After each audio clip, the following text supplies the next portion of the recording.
आज आप लिख दो कि अगले 3 साल में इस बिजनेस से मैं 5 करोड़ कमाऊंगा, और उस लाइन को प्रूव करने के लिए अपने आप को जला दो। आप लिख दो और फिर उस लाइन को प्रूव करने के लिए अपने आप को, मैं कहता हूं, जला डालो।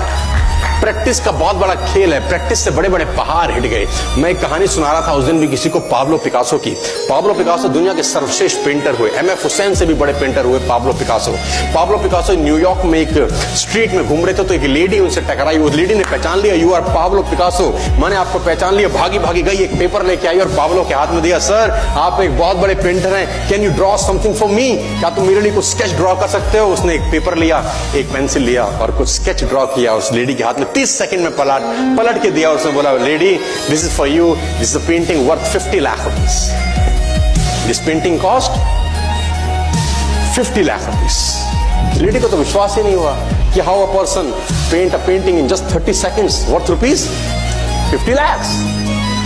तो वो लेडी गई, 3-4 जगह से उसने उसका रेट पता किया। उसने बोला, it's a Pablo Picasso painting ma'am. उसने बोला, yes, it's a Pablo Picasso painting.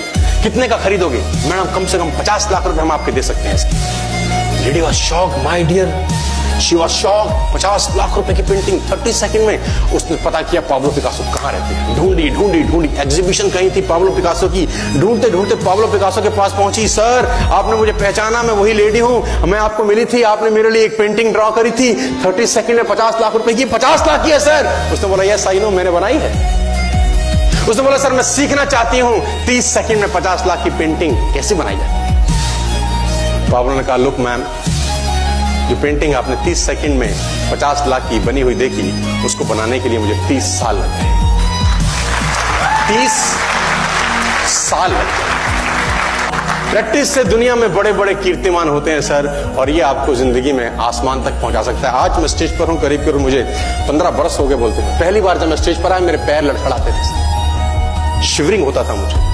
वहीं कहीं कोने में फिक्की ऑडिटोरियम में मैं पहली बार एक अंग्रेज को सुना था। आज से मैंने करीब करीब 18 साल पहले। एक कंपनी थी इंडिया से बाहर की, नेटवर्क मार्केटिंग करती है, नाम नहीं ले सकता। तो वहां बैठा था पीछे, 660 लोगों की सीटिंग थी। मुझे मेरी मासी जी का एक बेटा है, वो मुझको लेके गया उस कंपनी के सेमिनार के अंदर। कहीं पीछे रो में मुझे जगह मिली। 30 रुपए का टिकट था उसका, मुझे आज भी याद है, 20 बरस पहले, 18 बरस पहले। और मैं पीछे की पंक्ति में बैठ के उस अंग्रेज को सुन रहा था। जैसे ही वो अंग्रेज आया, लोग खड़े हो गए, तालियां बजाने लगे, उसकी सीटियां उनके हाथ में थी, विसल करने लगे, झंडे लहराने लगे। मैं वहां बैठा सोच रहा था कि सोनू शर्मा, तेरी जिंदगी में कभी ऐसा हो सकता है? तू तो स्टेज पे जाएगा, तेरे तो पैर कांपते हैं। मैं शाही आदमी था, बोला नहीं जाता था।